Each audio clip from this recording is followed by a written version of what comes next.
जय श्री राम। आइए आगे सुनते हैं दारुक वने नागेशम ज्योतिर्लिंग के बारे में। दारुक वन एक क्षेत्र का नाम है और इसके अंदर एक ज्योतिर्लिंग स्थित है जिसे नागेश्वर ज्योतिर्लिंग कहा जाता है। शिव पुराण में ऐसा वर्णित है कि यह दारुक वन क्षेत्र गुजरात में है। इस नागेश्वर ज्योतिर्लिंग की महिमा अति न्यारी है।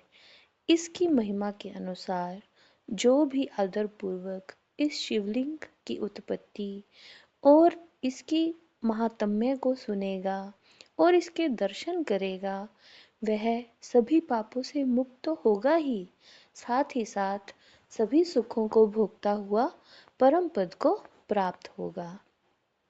इसके ज्योतिर्लिंग के संबंध में एक कथा है जो इस प्रकार है कि एक धर्मात्मा था जिसका नाम सुप्रिय था। वो भगवान शिव का अनन्य भक्त था और उनकी आराधना में तल्लीन रहता था। वह अपने सभी काम भगवान शिव को अर्पित करके ही करता था। उसकी इस शिव भक्ति को देखकर एक दारुक नामक राक्षस बहुत ज़्यादा क्रोधित रहता था। उसे भगवान शिव की पूजा अच्छी नहीं लगती थी और वह नित्य प्रति इस बात का प्रयत्न किया करता था कि सुप्रिय अच्छी तरह से शिव जी की पूजा ना कर पाए। एक बार सुप्रिय नौका पर सवार होकर कहीं जा रहा था तो उस दुष्ट दारुक ने एक अवसर देखकर नौका पर आक्रमण कर दिया और नौका में सवार सभी लोगों को पकड़कर अपनी राजधानी में जाकर कैद कर दिया। लेकिन जो सुप्रिय था वो कैदी की अवस्था में भी उस जेल में भी नित्य नियम के अनुसार भगवान शिव की पूजा करने लगा और अन्य यात्रियों को भी शिव भक्ति की प्रेरणा देने लगा। जब दारुक ने यह सब सुना कि सुप्रिय शिव भक्ति कर रहा है तो उसे और क्रोध आया और वह कारागार में गया। वहां जाकर उसने देखा कि सुप्रिय जो है वो भगवान शिव के चरणों में ध्यान लगाए हुए दोनों आंखें बंद करके बैठा है। फिर सुप्रिया ने उसे डांटते हुए कहा कि तू आंखें बंद करके इस समय कौन से षड्यंत्र की बात सोच रहा है। उसके ये कहने पर धर्मात्मा शिव भक्त सुप्रिय की समाधि भंग नहीं हुई, जिससे दारुक राक्षस क्रोध में आ गया और उसने फिर सुप्रिय को अपने सेवकों के द्वारा डराया।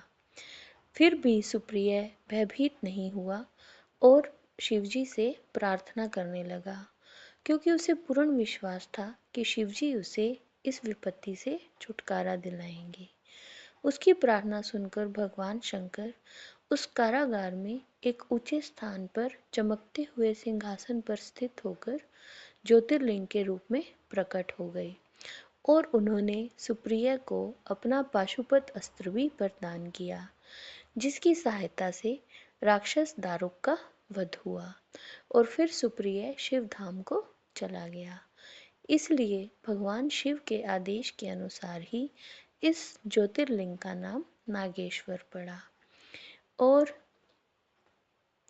ऐसा भी कहा जाता है कि भगवान कृष्ण का जब जन्म हुआ था द्वापर युग में, उसमें एक दिन भीम घूम रहे थे दारुक वन में, तो उन्होंने देखा कि एक सरोवर में गायें हैं और फिर उन्होंने भगवान महादेव को देखा और उन्होंने एक चमत्कार देखा कि जो गाय के दूध से शिवलिंग का अभिषेक हो रहा है। फिर भीम ने अपनी गदा से उस सरोवर के चारों ओर प्रहार किया और सभी ने महादेव के इस शिवलिंग के दर्शन किए और फिर श्री कृष्ण ने भीम को बताया कि यह ज्योतिर्लिंग नागेश्वर ज्योतिर्लिंग है और फिर सभी पांडवों ने वहां पर ज्योतिर्लिंग का मंदिर बनवाया। ये थी कथा नागेश्वर ज्योतिर्लिंग की। दारुक वन में स्थित होने के कारण इसे दारुक वने नागेश्वर मंदिर भी कहा जाता है और यह मंदिर जो है गुजरात में है, शिव पुराण के अनुसार नागेश्वर ज्योतिर्लिंग। तो आइए आज इस ज्योतिर्लिंग के दर्शन करें और परमात्मा शिव की आराधना करें। जय श्री राम।